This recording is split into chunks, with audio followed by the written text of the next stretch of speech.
ወገኖቼ ሰላምታ ይለውላችሁ ምድረስ ፍቅረ ገብርኤል ነኝ። ዛሬም በሌላ ቪዲዮ ተገናኝተናል። አሁን በቪዲዮ ላይ የምታዩትን መረጃ እኔ በግሌ ከዚህ በፊት በአካል ያጋጠመኝና አብሮኝ አጠገብ ተቀምጦ የነበረው ላይቭ ገብቶ የነበረው ቲክቶከር ላይቭን ጨርሶ ከወጣ በኋላ በቀጣይ እንደምታዩት ልጅ አይነት ነገር ገጥሞት እንደነበረ የነገረኝ ሁሉ ነገር እንዳስታውስ አድርጋኛለች።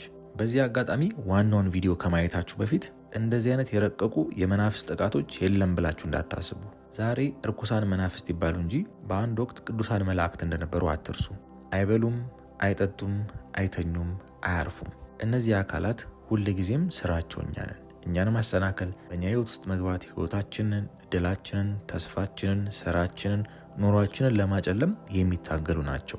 አንዳንዶቹ እርኩሳን መናፍስቱን የተዋረሱት ሰዎች እኛን በክፉ አይናቸው ስለተመለከቱን ብቻ ከነዛ ግለሰቦች አይን ላይ ተነስተው እኛን መተው የሚያጠቁን መናፍስቶች አሉ። ይሄ ደግሞ ባስመታች ባስደጋሚ እገሌ እንደዚህ አድርገው እድሉን ዝጋው፣ ህይወቱን አበላሽበት፣ አሳብደው ምናምን ተብሎ ከሚላከው ውጭ ደግሞ ደብተራና ጠንቋይ በየቀኑ የእኛን ህይወት ለማበላሸት የሚወረውሩትን የጦር ፍላጻ እግዚአብሔር ይቁጠረው። ሰላም ቤተሰቦች እንደምን ሰምታችኋል? ሰላም ናችሁ? አለን አንድ ሁለት ወር ይሆነዋል ይህን ቪዲዮ ካየሁትና በወቅቱ አየሁትና ይህን ነገር ላቅርበው ወይስ አሁን አብዛኛው ልቡ የተደፈነ አይምሮ የተመታን የበዛው የዘመንና አንዳንዴ እኔ ካለኝ ጊዜ አጣብቤ ምናምን ቆስኪ ትንሽ ላረጋጋው ምናምን አልኩና ከዛ በመሃል አንድ የሆነ ምስኪን ልጅ ሰርቶት አየሁት ቪዲዮ which is good። በቃ እሱ ከሰራው እኔ እንደገና ገብቼ ምን አንጣጣኝ ብዬ ትቼው ነበር እና በአጋጣሚ ሄጄ ሳይ ልጁ ቪዲዮን ከሰራው በኋላ በርካታ ፍንዳታዎች ገብተው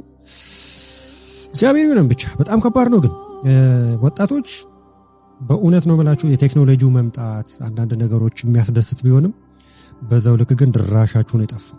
እግዚአብሔር ይሁናችሁ። ከዚህ በኋላ ለሚኖር በእውነት ነው የምላችሁ እኔ እንጃ ከእውቀት ጋር ቢሆን እሰየው፣ ግን የለም በቃ ጠፍታችኋል ማለት በጣም በቃ ልባችሁ ኤንፈሳይዝ ሆኗል። ለነገሩ እንደዚህ ነገር የሚነሳው ከቤተሰብ ነው። ለምሳሌ በቤተሰብ ውስጥ ጥሩ የሆነ የክርስትና ህይወት የሚከተል እናትም አባትም ስለራሱ ስለ ልጆቹ የሚጸልዩ ካሉ which is good በረከቱ ለልጆችም ይተርፋል።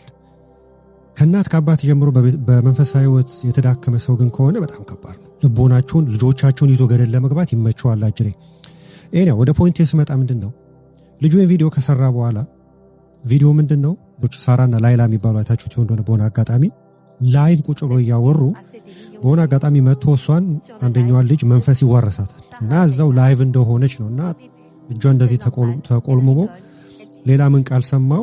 አብራከዳብራ የሚባል የሂብሩ ቃል ሰማው።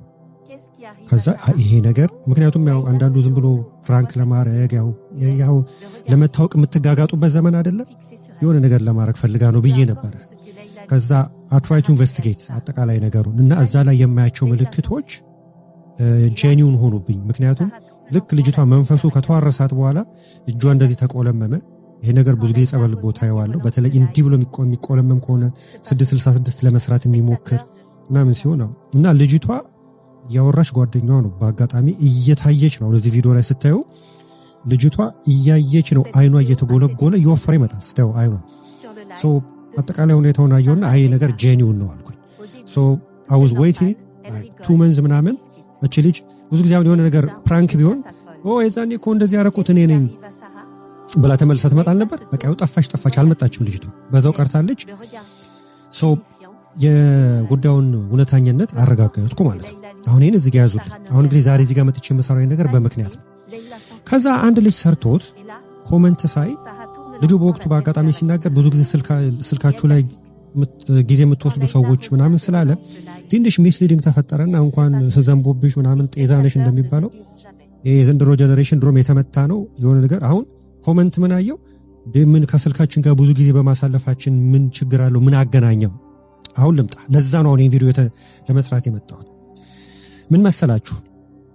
ስልካችሁ ላይ ብዙ ሰዓት ማጥፋታችሁ አይደለም ችግሩ። ስልካችሁ ላይ ብዙ ሰዓት ማጥፋታችሁ በሳይንሱ ራሱን የቻለ ሌላ ችግር ያመጣል። ለምሳሌ ስልካችሁ ላይ የስልካችሁ ከለር አይታችሁ ከሆነ ብሉ ከለር አለ ታውቃላችሁ። በተለይ ብርሃን መብራት አብርታችሁ ማየትና ጨለማ አጥፍታችሁ ስልካችሁ ማየት ይለያያል። ጨለማ አጥፍታችሁ ስልካችሁን ስታዩ እንቅልፋችሁ አይመጣም ታውቃላችሁ። ለምን? የሚታያችሁ ላይት ብሉ ላይት ነው። ያ ብሉ ላይት ወደ አንጎላችን ሲሄድ አንጎላችን የሚያስበው በአይናችን የሚገባውን ብርሃን ያይና ገና አልመሸም ቀን ነው ብሎ ስለሚያስብ ወደ እንቅልፍ ይዞን አይደል። አንዱ የምንሸወደው እሱ ነው። ወደ ሳይንሱ ስንመጣ በመንፈሳዊ ፓርቱ ግን እቺ ልጅ ሰይጣን የተዋረሳት ቪዲዮን አፕሎድ ስላላደረገች ነው። አፕሎድ ሚንስ እናያታችሁኛል። ላይቭ ገባለሁ አልገባም። ላይቭ መግባት ካለብኝ እንዴት አድርጌ መግባት እንዳለብኝ ያውቃል ማለት ላይቭ ስገባ at the same time የምወስዳቸው ጥንቃቄዎች አሉ። ብዙ ጊዜ ቪዲዮ ላይቭ የምትገቡ ሰዎች በፌስቡክም ይሁን በዚህ በቲክቶክም ይሁን ይሄ ደግሞ አንድ ይሁን የመጣለ ፖፕ ነው ምናምን የምትሉት ነገር አለ። ይሄ ስለማላውቀው ነው። ግን ኤኒ ቪዲዮ ላይቭ የምትገቡ ሰዎች 85% መንፈስ ትዋረሳላችሁ። መንፈስ የምትዋረሱበት ምክንያት because of life ስለሆነ ነው። which means life ማለት እናንተ ዘቆጭ ብላችሁ ስታዩ ለዓለም ነው የሚታየው ያ ቪዲዮአችሁ። ገብቷችኋል? 1000 ሰው ቢያያችሁ በሬንሾ ከ1000 ሰው አንዱ ከተለያየ ዓለም ከተለያየ መናፍስት ጋር አብሮ የሚሰራ መናፍስት የሚጎትት በተለያዩ አጋጣሚዎችም እስከ 33ኛው ዲግሪ የደረሰ ሰው ቁጭ ብሏችሁ ያያችኋል። ከተረዳችሁ አጅሬም እዛ ሰው ላይ ቁጭ ብሎ በዛ አይኑ በውስጡ ያያችኋል። እንዴት አድርጌ በምሳሌ ልንገራችሁ መሰላችሁ? አሁን ለምሳሌ መስታወት አለ አይደል? አሁን አንዳንድ ሴቶች አላችሁ እንደዚህ የምታረጉ መስታወት የቁም መስታወት ታረጉና ራሳችሁን ልብሳችሁን አውልቃችሁ ገላችሁን የምታዩ አላችሁ። ራሳችሁን አፈጣችሁ የምታዩ ሰዎች አላችሁ። ሳታውቁት ምን ያደርጋል? ሚረሪንግ ሲስተም ይባል ነገር አለ።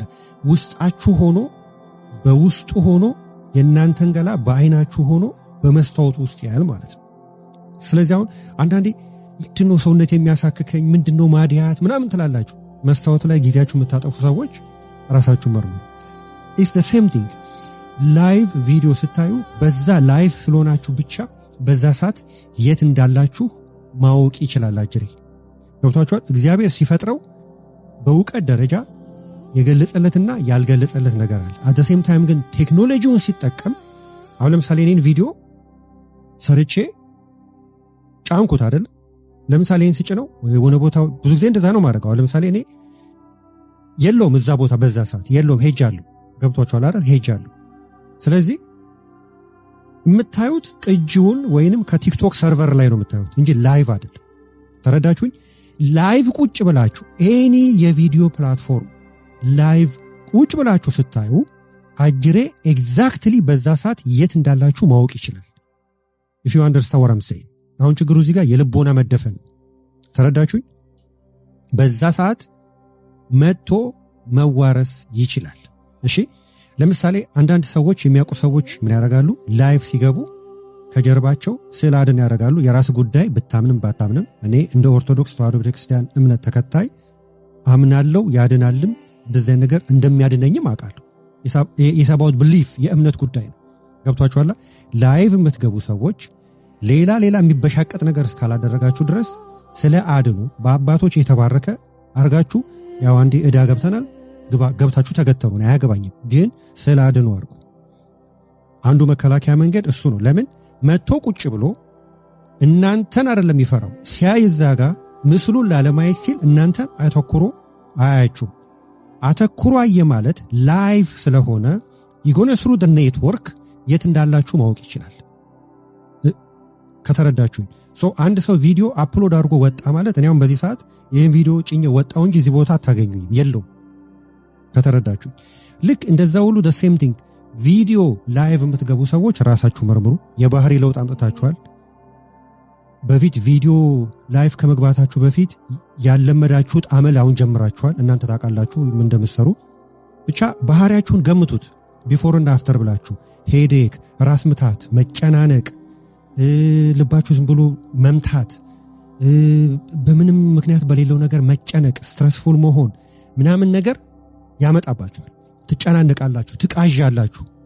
ለምን? ይሄንን ላይቭ ቪዲዮ ስለጀመራችሁ ነው እንጂ ቁጭ ብላችሁ ስክሪኑ ላይ ስላፈጠጣችሁ አይደለም። እሺ በዛ ላይ በጣም በርካታ ኮሜንት ስላየው ነው ተናግሬያለሁ።